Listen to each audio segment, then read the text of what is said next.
Are you really connecting with a particular Book Interrupted member and want to hear more of what they have to say? With your free trial to Unpublished, you gain access to the Book Interrupted Inklings and real-life video content of our day-to-day challenges, thoughts, and opinions. Go to www.bookinterrupted.com/unpublished to start your free trial today. Parental guidance is recommended because this episode has mature topics and strong language. Here are some moments you can look forward to during this episode of Book Interrupted. The man one is already what medicine is.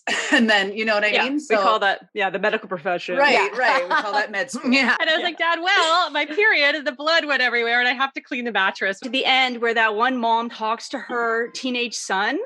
I was drier than the Sahara Desert. More easily see the things that we've been conditioned to believe. You know, except for the fact that we kind of are. No, I don't want her to be surprised.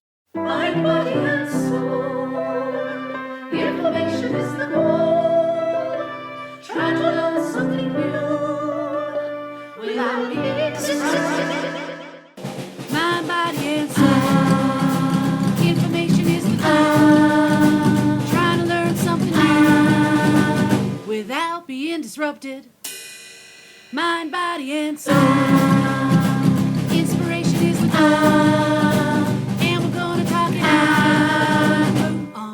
Interrupted.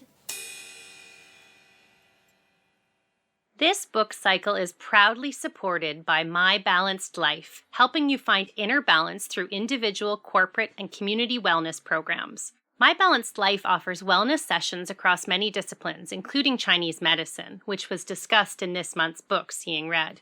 Fully licensed and registered practitioners are available for one-on-one in-person treatments and virtual coaching sessions. As a valued Book Interrupted listener, you can book a free 15-minute consultation at www.mybalancedlife.ca/bookinterrupted. That's www.mybalancedlife.ca/bookinterrupted to learn more and book your free consultation. You can find the link in the show notes below.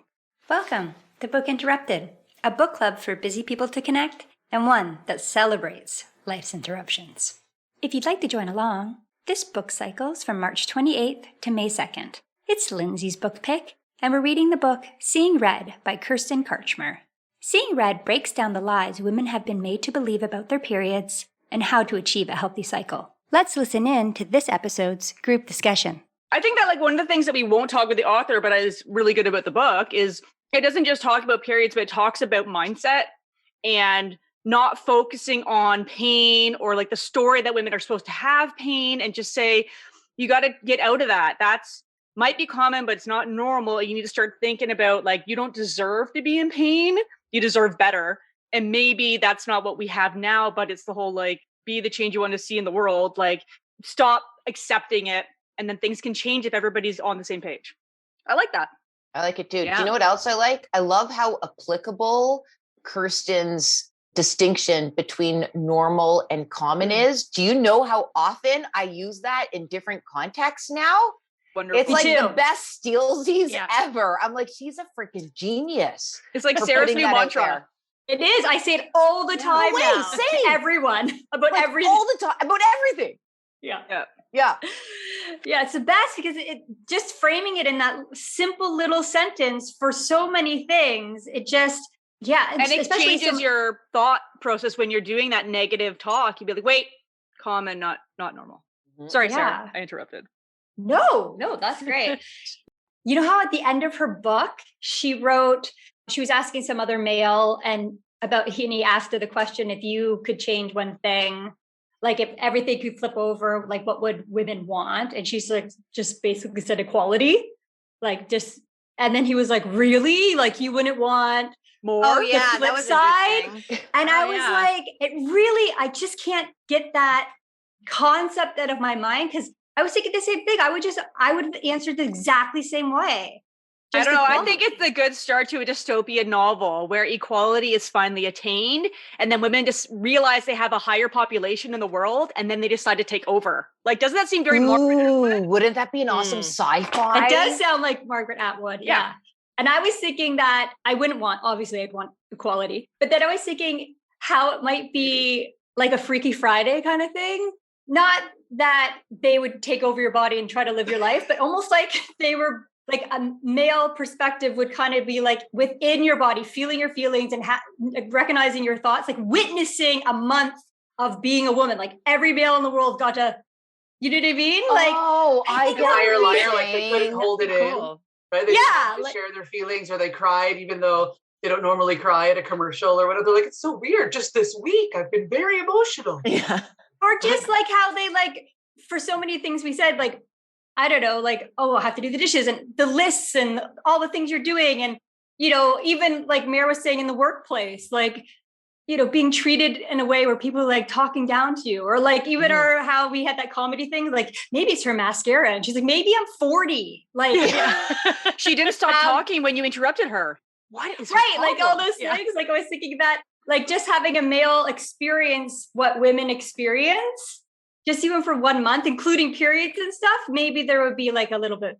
Anyway, that's all I thought about. Do you know what that reminded? That's all I want. I love that idea. Perspective. And do you know what it reminded me of? You guys might really love the playwright Brecht. What he loves to do is, let's say that you wanted to examine what society considers feminine. He would then cast in the role of playing the female character a male.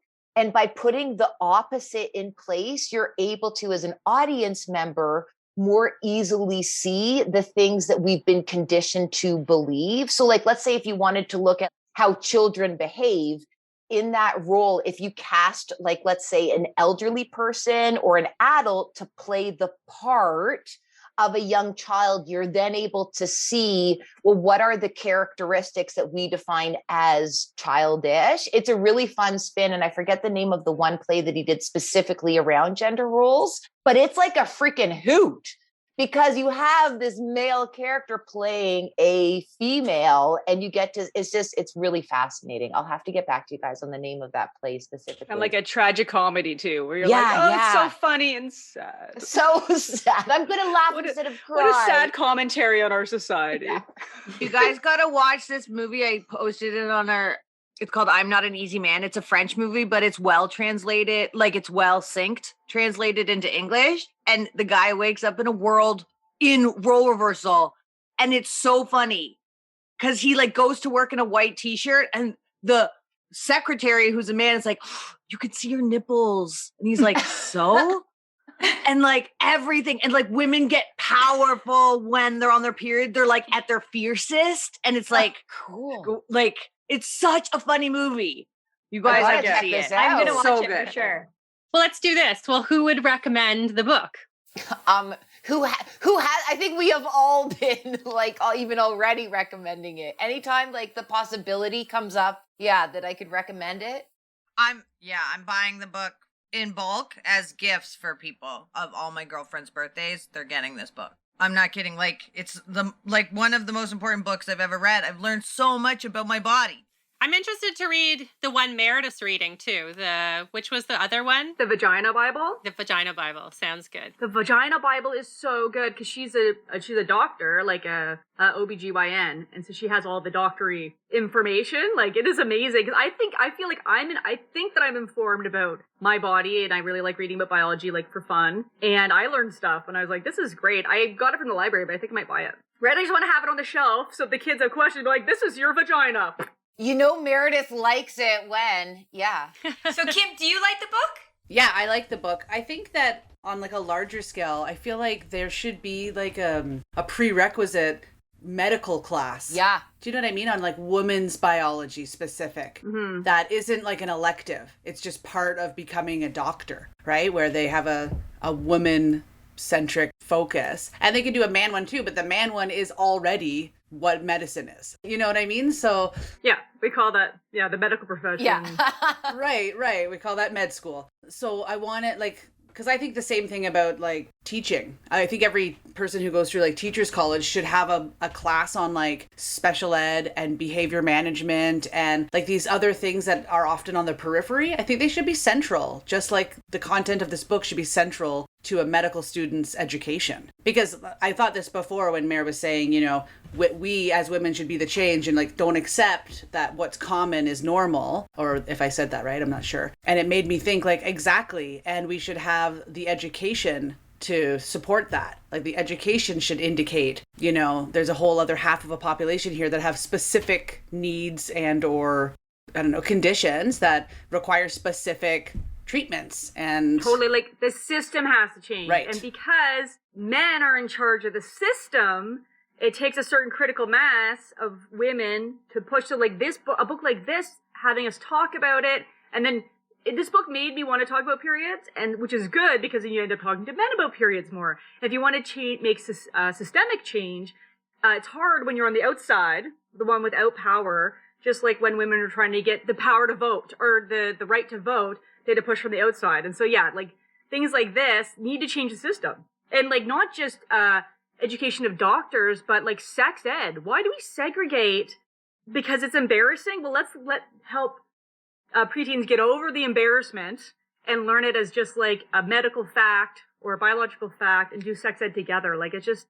This would be great mandatory high school reading for all sexes. Like it's an easy read too. Like it's not like it's like a good read. yeah, it's not like The as Hobbit. well as being educational, which almost never happens, I feel The like. Hobbit. Well, it's a little like The Hobbit. I think, if anything, once they got to the end where that one mom talks to her teenage son I love that. Yeah. about periods and like telling him how to be supportive. And he's like, you don't, it's like some people will make fun of the girl and you take off your sweater and you give it to her. Yeah, I loved that. How cute. And like just teaching them how to be empathetic and understand that. And supportive. I don't know, that story was just so great. I loved that story. I agree. Yeah, I like It was that. perfect. That inspired me. That bit was one of the why I in my period poem at the end when I said I don't know if everyone's heard it, but I said the red spot on the back of my jeans is not a weakness but a sign of power. That was from that story. That's where I got inspired from that. Dude, nice. So good. Yeah. Mm-hmm. So even if just that story could be mandatory reading for all kids in elementary school, that'd be great. Could you imagine? It should just be integrated from, like, there should be a curriculum from kindergarten, which doesn't start necessarily with periods, but with the normalization of talking about the human body, similarities, differences. And it's just too bad. It's because of religion, right? Like, We've made it such a taboo topic, right? It's so, even on social media. I want to know, Sarah, did you Talk to Mitty yet? talk to her about your period? Hey. Oh, no. Not yet. oh my goodness. No, I know. Sarah. I was waiting for it to kind of come up because she asked. If you wait for it to come up, she's going to get her period. No, I know. I will. I plan on it. It takes me longer to think through these things. Like, Totally. I'm really thinking through it. I was thinking because I haven't done my dance yet. Just leave a bloody tampon on the floor. See if that sparks any, No big deal. any intrigue. That'll start the conversation. So I was thinking about doing it then because we'd be having a bonding day of her videotaping me dancing and stuff. So that's what I was thinking. You know what a good primer is if your kids are asking about pregnancy, like not saying the baby's in the tummy, but saying that talking about uteruses and stuff. Like my kids use the word uterus. When I was in your uterus, It's perfectly Yeah. your kid. of course I know. Like, oh my god, my kids totally. Sometimes they talk and I go, oh no. Like I talk like that. Now they do, and you just hope that it's not going to become a thing. But just using like the proper words and stuff can help prime that, right? Yeah. I did the same thing when they started to show interest in like everything was like shoving a watermelon under their shirts and pretending or like playing with their dolls in the pregnancy. shirt. Oh yeah! Oh my god! Can you imagine? Yeah, and then it just led to like being excited about it. Like, did you know that even if a woman doesn't end up having a baby, her body wants to be able to do a really great bang up job with it, so it's always preparing itself. And they're like, "Huh? Preparing itself? What?" I'm like, "Yeah, the woman's body wants to like be prepared for baby to move in." And then it just leads to blood talk.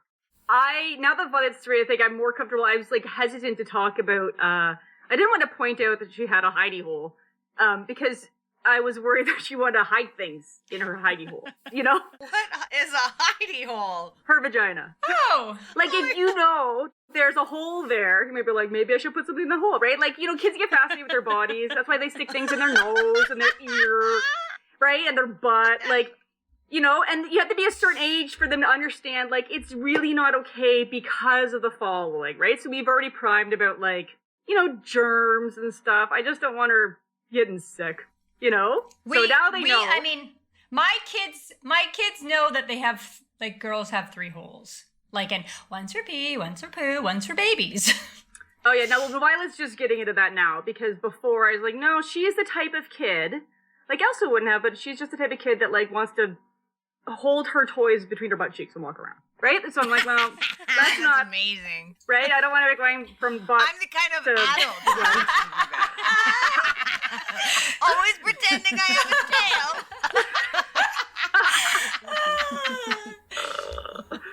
Oh, That's great. goodness. I love that she does that. Oh my God. Yeah, but I should use uterus, because I don't. I say tummy. But we talk about, they know there's a baby hole. I'm going to do it, I think, during the interpretive dance, so. Also, if you don't want to do it, you don't have to. Most of our parents didn't talk to us, and we're fine. I know, but, you know. We're not trying to peer pressure you. Like, you know. Except for the fact that we kind of are. No, I don't want her to be surprised, right? Like. Yeah, but how old is she? Ooh. 8. Yeah, my client's 10-year-old just had her period. But almost on the brink of 9. What? 10? Yeah. And she Yeah, was like, that's- I just, like, we had talked a little bit, but we were not prepped for 10. I got mine at 14. What are you feeding her? Just milk all day? I know. I thought I read that the average is now between 8 and 12. It's lower now. Really? Yeah. 8?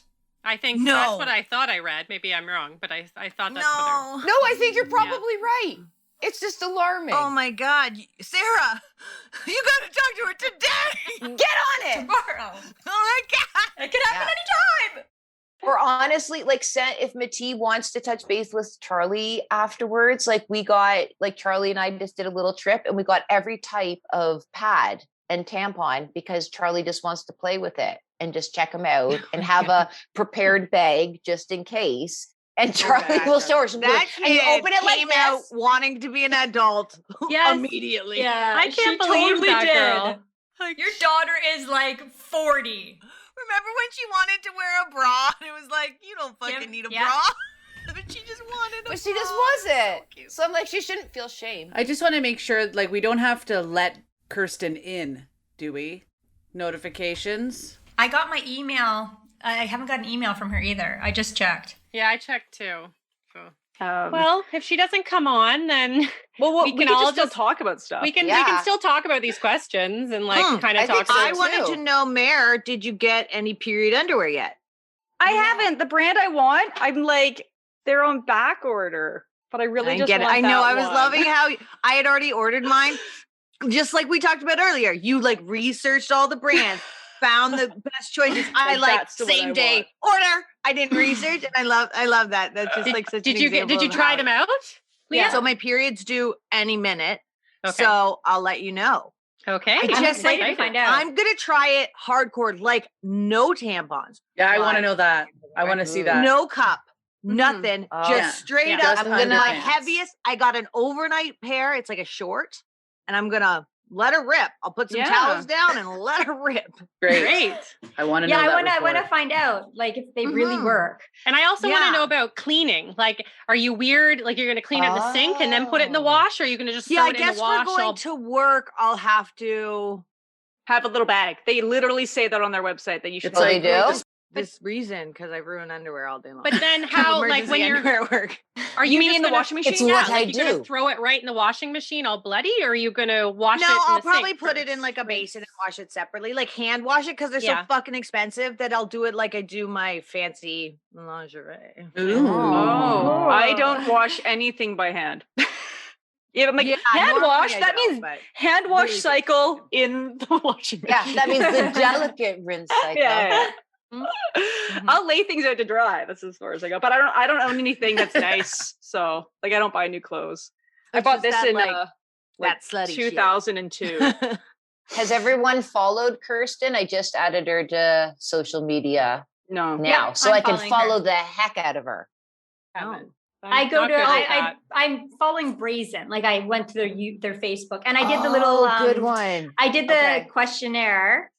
And you know what? Actually, my last period, this is why I really want to ask for the perimenopause thing, is so I got it at 23 days, but it lasted 2 days. That's it. And then it was gone. Oh. And yeah, it was really weird. It was like, and it wasn't bad like the other ones. It didn't feel like I was shot by a tranquilizer gun or anything, but I reduced my caffeine, but now it's even less. So I wonder, remember? Yeah, my last one that was late was super short too. Like, so it's late. So I'm like, well, this isn't going to be short. And then it came and then I was like, wait, is it going away again? Like it was so light. I was Mine like, is it wasn't going light, away? but it was only 2 days. Yeah, I kind of had a little question about like the symptoms of PCOS and the symptoms of perimenopause.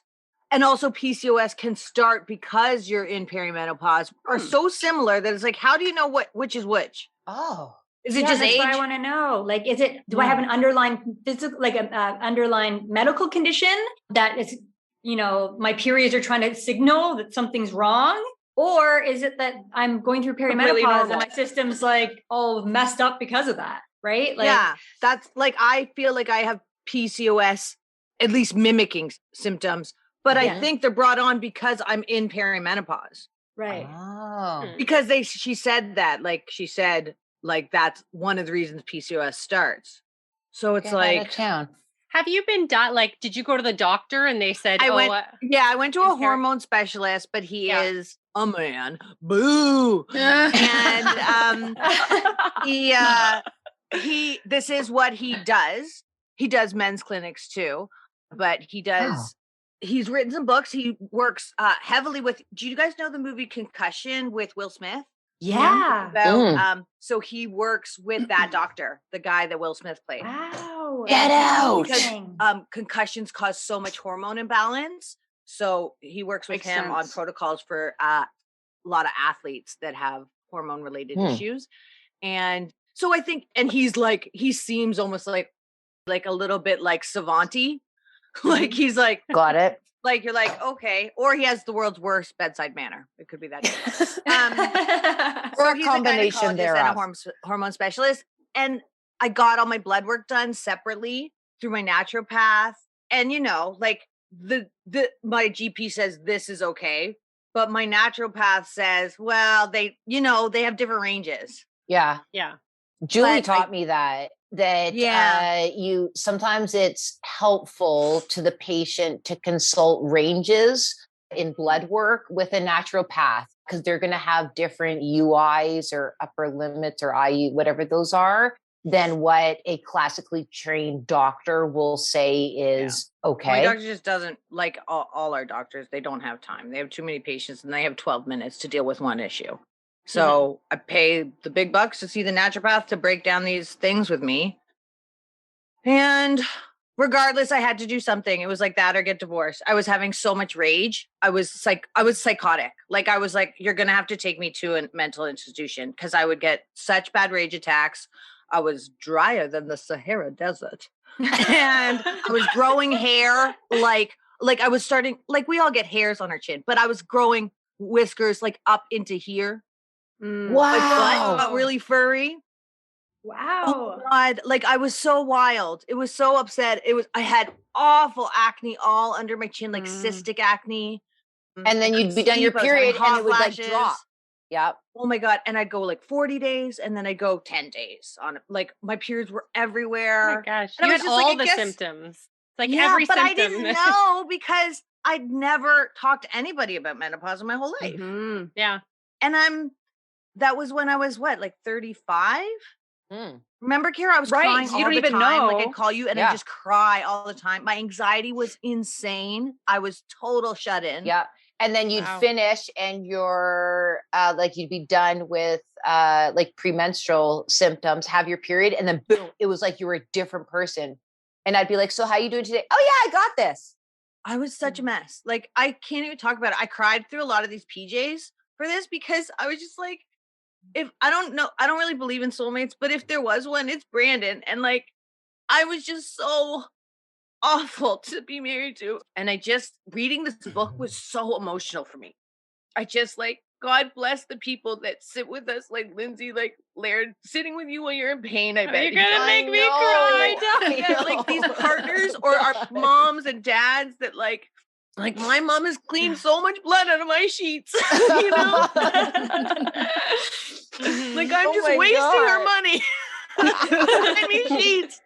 Yeah, I had to go down. I stayed over at my parents once, and I was overnight, and it flowed or whatever, and I had to go down, and I'm like, Dad, I need stuff to clean the thing, and he's like, what happened? So I had to be like, well, Dad, you've met my dad, he's a very manly man. He's such a manly man. And I was like, Dad, well, my period, the blood went everywhere, and I have to clean the mattress with something. He's like, okay, and he just went and got me some stuff and gave it to me, and he was so fine with it. And I was like, oh, that's so nice that he was so, okay with the fact. And I was so embarrassed and like, he like didn't even make it a thing. Oh my gosh. Matter of fact, I just heard from Kirsten. What happened?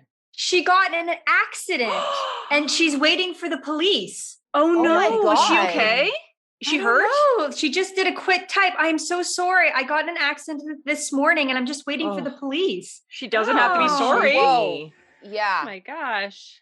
Do you want to get back to her and tell her that we just wish her it's totally okay. good luck with everything? Yeah. Have and you responded to her? Yeah, of course.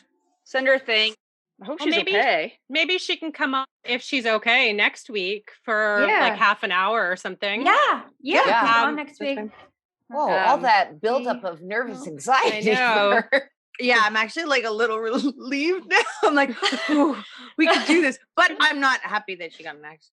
I'm a little know what happened because I'm totally my mom, and part of me is just like she's probably fine, It's just, and she like, but like, there's a part of me that goes like, did she get into an accident? Has she done this? Has she done that? Right? Like, my mom is totally about that. Like, what's going on? Jeez. I hope like part of it wasn't her being like, oh, I got to get there on time. Like her mind being somewhere else. Oh my God! If we found out that, she wouldn't tell us. She wouldn't tell us that. No. She's mom. Cares about other people. Immediately so mom. That's why I can say it out loud with you guys because it's my mom. Oh my! That's just our mother speaking right through both of us. It was because of us. We caused the accident. It was our fault. There's this. my mom. It's totally. There's this thing I read in a book once, and it said, I'm paraphrasing, but it says something like, "The way you speak to your children becomes their inner voice when they're adults or something." Yeah. So like the things you say gets like drilled in, and then that's how you like self-talk. Yeah. Leah, do you find that I hear mom's voice sometimes as if it's my own? Oh, like I just am my mom. I'm just like. This interruption is brought to you by Unpublished. Do you want to know more about the members in Book Interrupted? Go behind the scenes?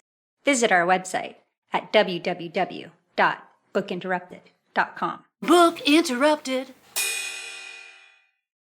Okay, here's my interruption. Full body laughter. So me and my kids were eating in our kitchen dinner one night, and my son, completely serious, decided to make a noise like a dinosaur would make.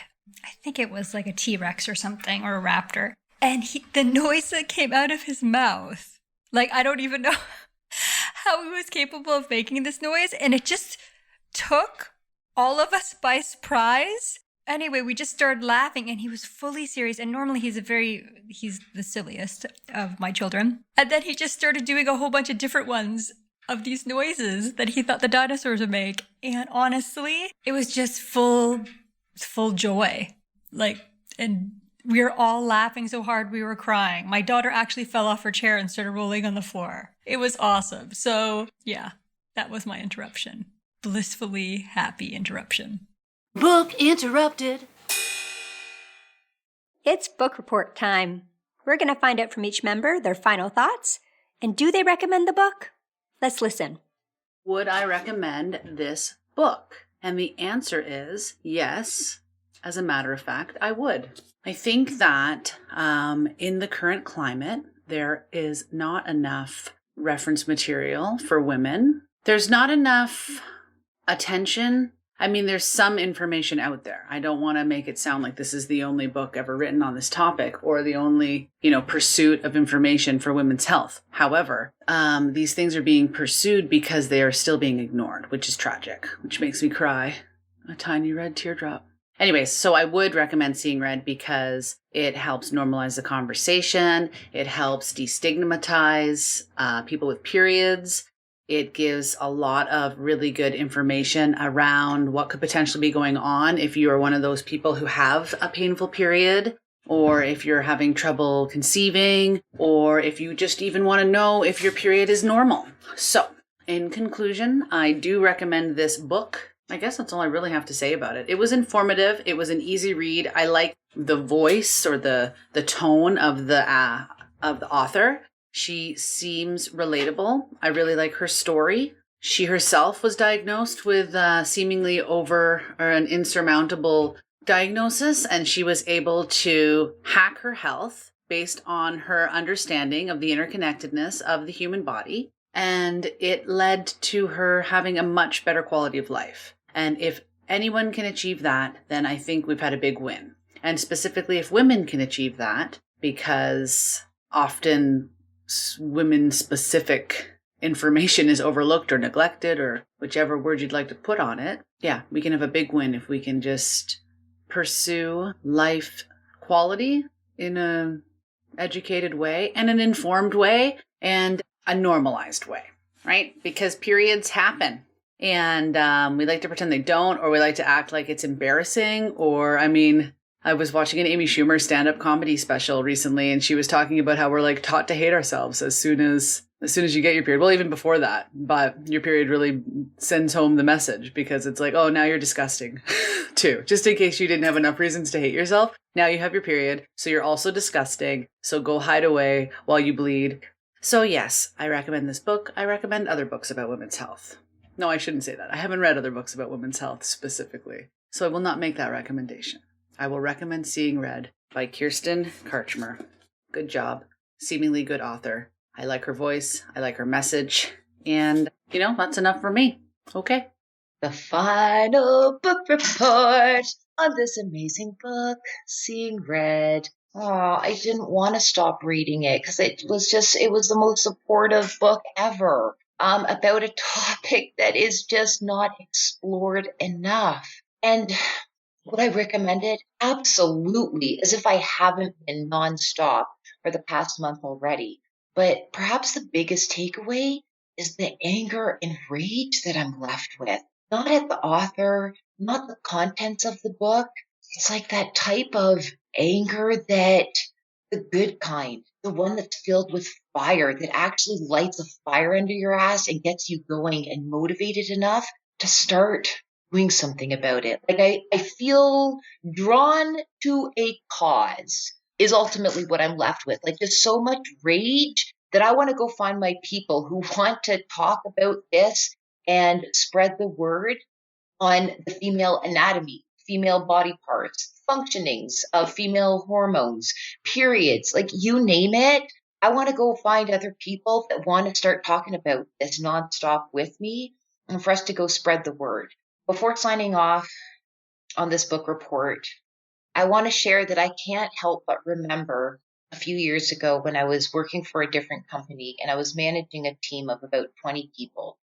The 20 people, myself included, 4 of them were males. So that leaves us with 16 women. Of the 16 women, 4 of us, getting teary over this, were at infertility clinics. 4 out of 16. So what's that? 1/4. 25% being an infertility doctor. We were having trouble getting pregnant, or we were having miscarriages, or we were having inconsistent periods that wouldn't allow us to predict when our ovulation was occurring. Of those 4 women, of which I was one, 3 of us were able to go on and conceive. One was not. Not once did a doctor speak to us about any of this. Not once. We were just guinea pigs. We took our temperature. We did our pee samples, gave our blood samples. We were put on this hormone or that hormone. In my own case, it was progesterone. No investigation into why perhaps there was balance in the hormones. And I just feel like that should never have occurred. Or why did we stop there and think that the doctor who's the so-called expert was the be-all, the end-all, the grand poobah, the master of all information and knowledge? But we did. I'm kind of speechless and beside myself when there are human beings like this in the world, like the author, who are coming from a compassionate, well-educated place, who are open to examining Western medicine as well as Eastern philosophies. I can't thank the author enough for writing this book. I'm sure it wasn't easy, and I'm sure that her path, creating the clinic that she did and producing the research that went into this book, I'm sure she was faced with a lot of opposition. But I'm glad that however many years ago, when she first started to get her MS symptoms flare up, that she didn't stop pulling at the thread, and that she kept pulling and pulling and pulling until she started to get some real answers. Thank you for pulling on that string, Kirsten. Thank you for sharing with us some of the most compassionate, helpful, and insightful information I have read in a long time. And I hope to do you justice. I hope to honor your work by at least being open and receptive to conversations about periods going forward. This is my final book report for Seeing Red by Kirsten Karchmer. I can honestly say that this book changed how I thought about menstrual periods. I've never had very many symptoms with my period, and because of that, I haven't really given it much thought. I viewed it mostly as an inconvenience. And this is partially what this book is getting at, is changing the mindset that periods are a burden and changing it over to thinking about them as a feature. And what she says in the book is that your period is a barometer to your health. If we take a systems approach to health, then our period is just another thing that can tell us whether we're healthy or not. And I happen to agree with that. I'm not a huge proponent of merely treating symptoms. I think symptoms tell you something about what's going on with your body. Your body has great ways of telling you what's wrong with you.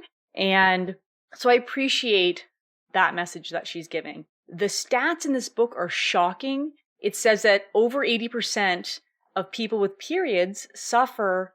And what we need is to start talking about this more then, because if 40% of the population is suffering needlessly, it's time for us to do something about it. The problem, of course, is that it's a bit taboo to talk about periods. And that's a great thing about this book. This book makes me want to talk about periods. And I think that every woman should read it. And I think anybody who's partners with somebody who has suffering during their period should also read this so that we can start changing things.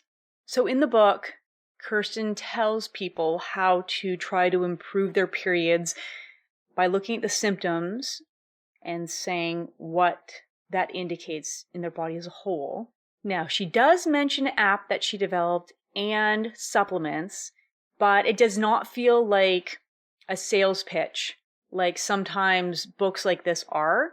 She gives you options on how to help yourself without getting the supplements, which is good. Because I do think a lot of people are looking for a quick fix, and that's not what this is. It's saying your period is telling you something about your body. So, do I recommend this book? Yes, I do recommend this book. It was a pretty easy read, and hopefully can help some people out there, because something's got to change. Hi, this is my final book report for Seeing Red. I love the book. I flew through it. I finished it with time to spare. I read chapter 8 3 times. It was super user-friendly and super helpful, and I have kind of like a list of marching orders going forward that I really want to look into, some PCOS issues that I might have some of the early stages, maybe. The good news is that even if I don't choose to look into it medically, these are just great things. I check a lot of the boxes for symptoms, but it's not like the suggestions are anything terrible. Like, really trying to slow down on the amount of caffeine and really paying attention to sleep and eating more lentils. That's not like hardly a punishment. So maybe the caffeine one is a baby punishment. I don't know. Anyways, so I'm going to look into that. I found some of the stuff about the PDMM. Oh my God, my brain. Is brain fog? Anyone? PMDD, premenstrual dysmorphic disorder.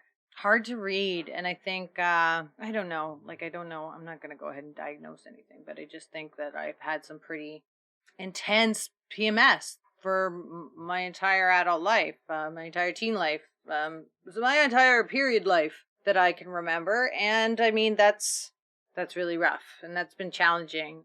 I don't like feeling like out of control myself. So I'm going to do some more reading about that and really see what I could do. But like lots of things, just taking some more supplements and, cutting out some sugars and weight management, things like that can really help. So it feels like I can do a lot myself. I can't wait to have her on the podcast. I'm really nervous about it, but it'll be really interesting. And I'm excited. See you on the, what it is, the final, but the brain doesn't work anymore. The final wrap up? Jesus, I don't know what it's called, but the author's coming on. It's going to be sick. Okay, bye. Okay. Seeing Red Final Book Report. Love this book. I just think everyone should be reading this book. I'm going to definitely give it to my daughters when they're old enough to read it. There's one thing at the end of the book that really made me think, and it was when she asked that there was a male that said, like, what would you want? And she would, like, when it came to women's rights or whatever, and she said something like equality. And it just really made me think, because that's how I feel. Like, I would just want that. And he's like, you wouldn't want, like, the roles to be reversed or whatever. And she was just making an observation that how women just, like even in her wildest dreams, she still just wanted things to be even. Anyway, it just made me think about that. It made me think, like, if you could choose suppressing other people into what you've experienced, would you? And no, I don't. Like, that speaks to her character, I think, as a person. I don't think it was a negative response whatsoever, but it also made me think of the empathy of it, that maybe if someone, like males, had any idea what it was like to go through a full month as a woman, maybe the whole system would be changed, rejigged, right? Anyway, I love the book. She just reminded me of all those things I already know about my health that I just forgot, or I was just too busy to, like, take notice and make a conscious effort to do something about it, just because I thought I'm just going through perimenopause and this is just something I have to suffer. And maybe it isn't. Maybe there are things I can do to make it less horrible every month. So I feel better already, like physically, emotionally. I just feel better, even if it does nothing for my periods, and maybe it is perimenopause and I'm going to have all this. I think that my overall health is better from just reading this book. And the way maybe I look at the world is a bit different. So yeah, I really recommend this book. I'm going to buy it for people. I'm going to let my daughters read it. I think everyone who's a woman should read it, even a male. Everybody should read this book. Okay. Hi, this is my book report for Seeing Red, the one book every woman needs to read, period, by Kirsten Karchmer. And I finished the book a bit ago. I wanted to wait to do my final book report until we had done our first group discussion. And so here I am now. I want to say that I love this book. I think it's a really important book. I think it is a book that every woman should read. I think it will fit really well into the category of books that women need to read about our bodies, because we're not taught enough about them. And every time I read a book like this, I find out all this new information that no one ever told me. And it's kind of shocking that we don't know. But I'm really glad that people like Kirsten Karchmer are writing books like this so that we women have a resource to be able to consult. So yes, I love this book. I think that I definitely would recommend it to all women to read. But I do want to go over just a couple of things that at the end there that I hadn't talked about. So the last few chapters are divided into diagnosis doesn't mean you're doomed. So she goes through different diagnoses and different things, self-care specifics that can help. So she goes through polycystic ovarian syndrome, endometriosis, premenstrual dysphoric disorder, and infertility and menopause. And I definitely found some things in the endometriosis one that I'm going to look at and hopefully add some of that stuff into my routine. I already do some of it, but there's definitely some new information there, which I'm glad about. So hopefully that will help me. Then she goes into, before I go, a few important things every woman should know.